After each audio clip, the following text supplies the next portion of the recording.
Hello everyone! Welcome to my channel! Hi! Ang pa-intro natin ngayon medyo smiling face at happy face.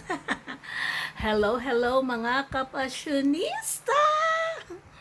Na, naloloka no, nakakaburyong kasi magstay sa bahay. So today ay laya na tayo. We're perfectly fine.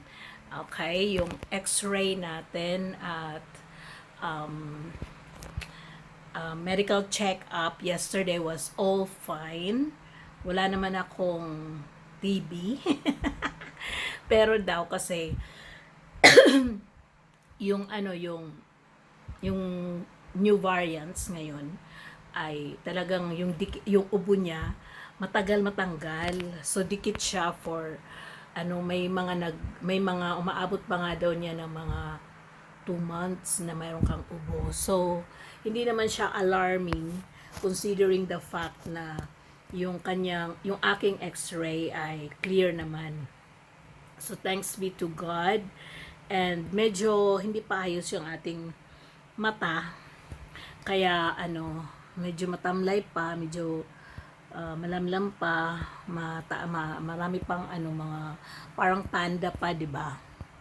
Okay, so binawi na lang natin, nag-blush on tayo, nag-concealer tayo, pero hindi ko talaga matakpan lahat, 'di ba? Andiyan pa rin. So, ngayon ay pwede na akong lumabas, 'di ba? Pero in moderation. Hindi naman porket pwede ka nang lumabas ay magbilad ka na sa araw at labas. So, kung hindi naman importante yung gagawin mo ay manatili ka na lang muna sa bahay. Pero today lalabas ako dahil wala na talaga akong food stocks kahit nga yung mga yung water, 'di ba? Ilang bottles na lang 'yan. As in talaga naubos. So, I'll be going back to work on Saturday. So, itong week, wala pa talaga akong work. Hindi ako mag-work. Wala pa akong klase. So, I'll be going back to work on Saturday. Kaya, meron din ako medical certificate na pwedeng ipakita para malaman na I am fit to work. So, yun. Sa Pilipinas din po, marami din pong nagkasakit ng influenza A virus. Maraming din nagkasakit doon. Siguro dahil nga sa klima, 'di ba, nag-change siya from hot to tag-ulan na naman, tapos medyo malamig, so ganun. Pero alam nyo ba kung meron kang ganyan na influenza, meron kang trangkaso, kumbaga sa atin, yung malpinding trangkaso, pag mag-test ka niya ng COVID, magpa-positive ka talaga. That's what I think, 'di ba? Kasi yun ang nangyari sa akin, 'di ba? So, ayan, tag dito, chill lang. Siyempre, ang dami nating na-lose na time para magtrabaho. So, magpapasko pa naman, tapos wala tayong income. Wala pa tayong jowa. Diba? Parang okay lang yan for as long as healthy tayo. Walang problema dyan.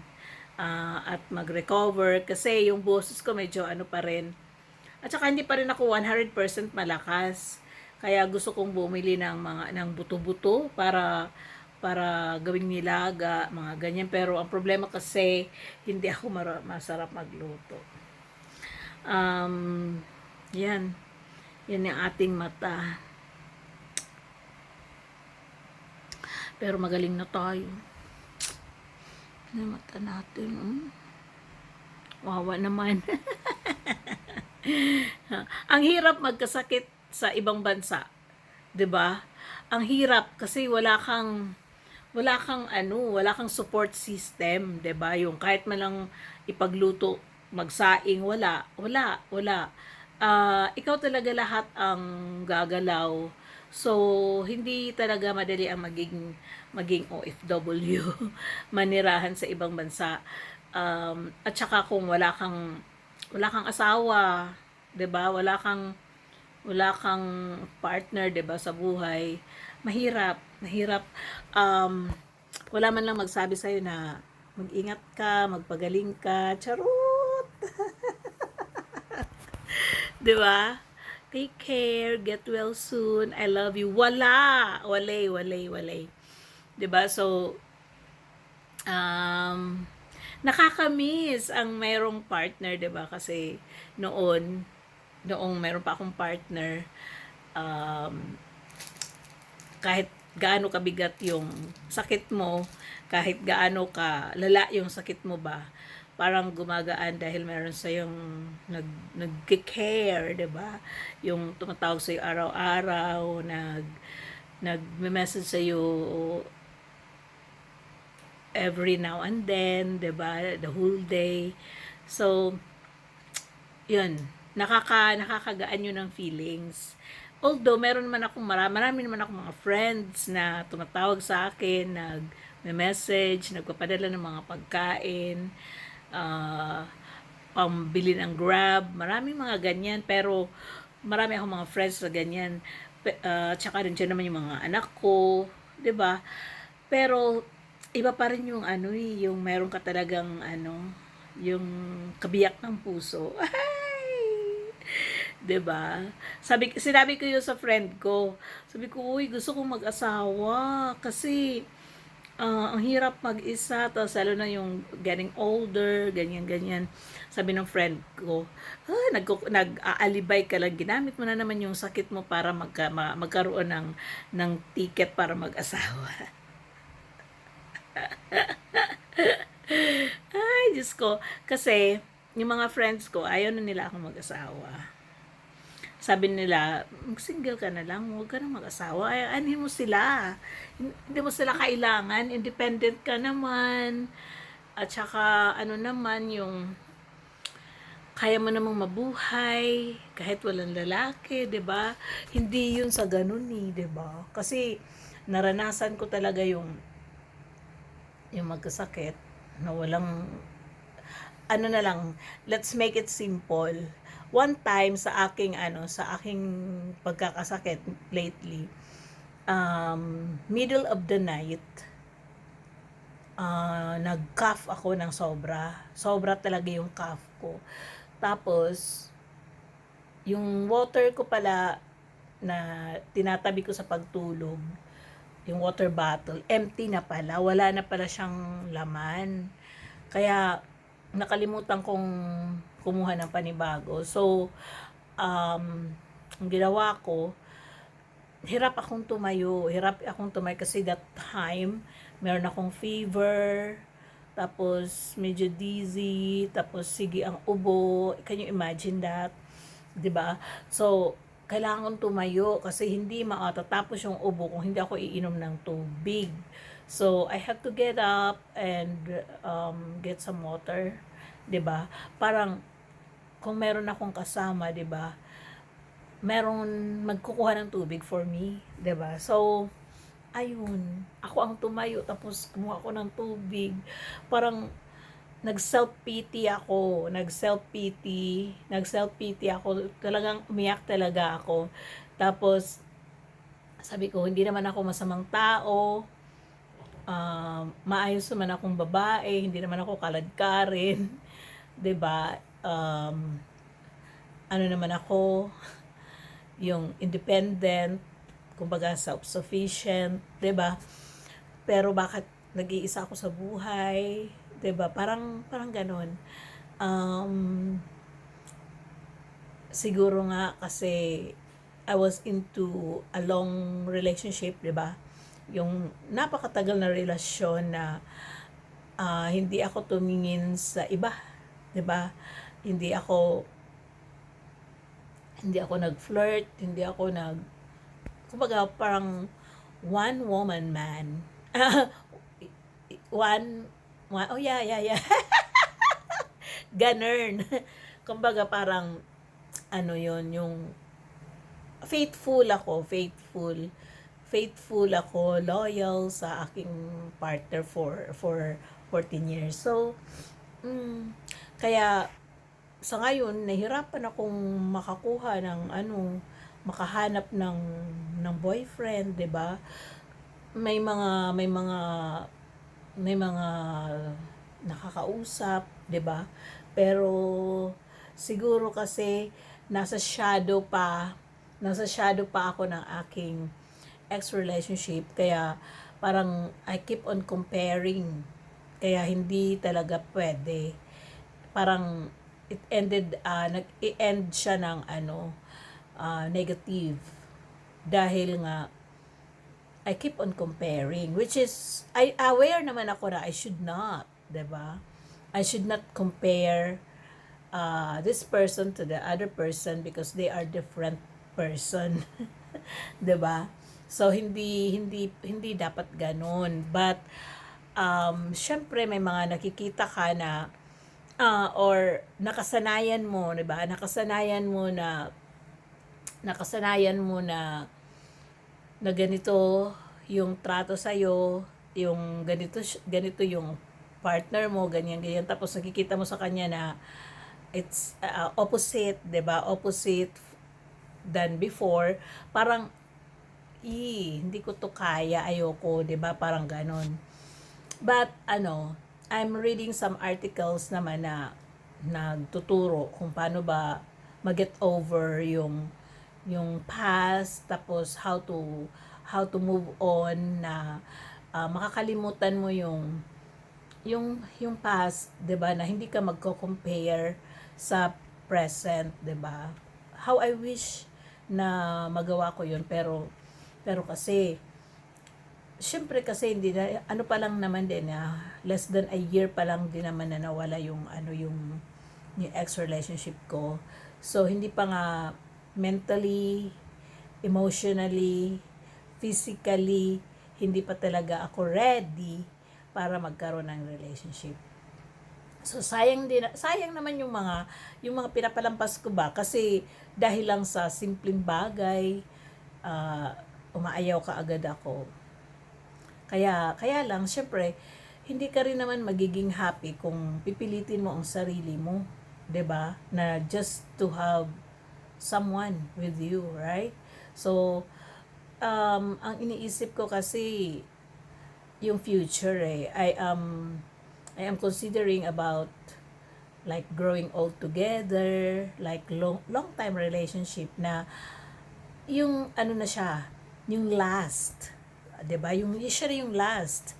Wala nang left turn, right turn, like straight, not or straight talaga, na kayo na, you will grow old together. Yun kasi yung hinahanap ko na, 'di ba? Kasi pwede namang wala. Pero hindi nga, ayoko, gusto ko talaga meron, kasi naranasan ko nga lately nung nagkasakit ako, kailangan talaga meron kang kasama. Dahil mag-isa lang ako sa buhay, tapos yung mga anak ko, they have their own lives naman na, they're all independent. So, ang hirap naman kung magiging pabigat ako sa kanila in the future just because I'm alone, 'di ba? So kailangan kong hanapin din yung sarili kong future at happiness sa buhay. Simple lang naman ang gusto ko, yung to have someone na caring, matured, yung one woman man, faithful. Kasi at this stage of my life, where I will be turning 54, 'di ba? And ayoko kasi magkaroon ng partner na younger than me or the same age as me. As much as possible, I want someone like older than me, like 60 years old. Yun ang mga gusto ko, yung older than me. Ayoko ng younger than me. Hindi ko yun bet. Hindi ko rin type yung mga macho. Ayoko rin nun. Gusto ko medyo may pagka-chubby. Dahil yun talagang gusto ko. Hindi ako mahilig sa gwapo. Hindi ako tumitingin sa sa sa panlabas na kaanyuan. But yung tinitingnan ko yung yung puso, 'di ba? Kasi yun ang importante. Someone who can love you as you are, 'di ba? Who can accept you as you are. Then yun, yung faithful, respectful, matured, yung mentally stable na tao. Ayoko nung matanda ka na tapos ano ka pa yung parang childish, 'di ba? So ayoko kasing ako ang mag-drive ng relationship. Gusto ko yung lalaki yung nagde-drive ng relationship, 'di ba? Ako lang yung support system sa relasyon, 'di ba? Ganun. Ganun lang naman. So, ayan, napunta na tayo sa ganon.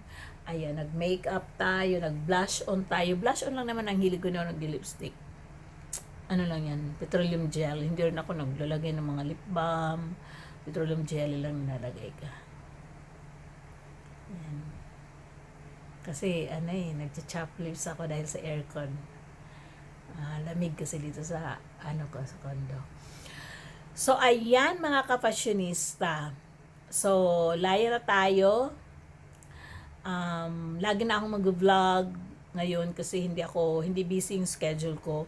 Busy lang ako pag weekend, but during the week hindi ako busy. So I will try to vlog every now and then para meron kayong mapanood sa channel ko. Maraming salamat na kahit hindi ako active masyado, growing pa rin yung subscribers natin, 'di ba? Thank you so much. At marami pa rin nanonood kahit paano. Meron tayong kinikita every month. Hindi nga lang malaki kasi konti lang naman nanonood. Kasi nga hindi na siguro ako ni-recommend ni algorithm dahil nga hindi ako active, 'di ba? So ang next vlog natin ay i-review ko yung mga concealer, yung mga foundation na binili ko at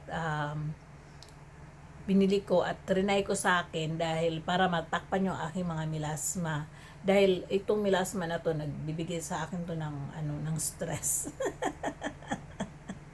'Di ba? Kumbaga parang ang ganda ko siguro kung walang melasma pero may melasma ako, 'di ba? Kaya I have to cover it up. 'Di ba? So, I'll see you in my next vlog, yung foundation review tayo. Bye for now and thank you for watching. If you are new to my channel, welcome. Don't forget to click the like button and comment down below kung mayroon kayong gustong sabihin sa akin. And I am thankful. Thankful ako sa inyong lahat na kahit hindi ako active, andyan kayo nanonood tapos may nagdadagdag yung aking subscribers, 'di ba? So thank you so much. Bye for now. I love you all. Bye.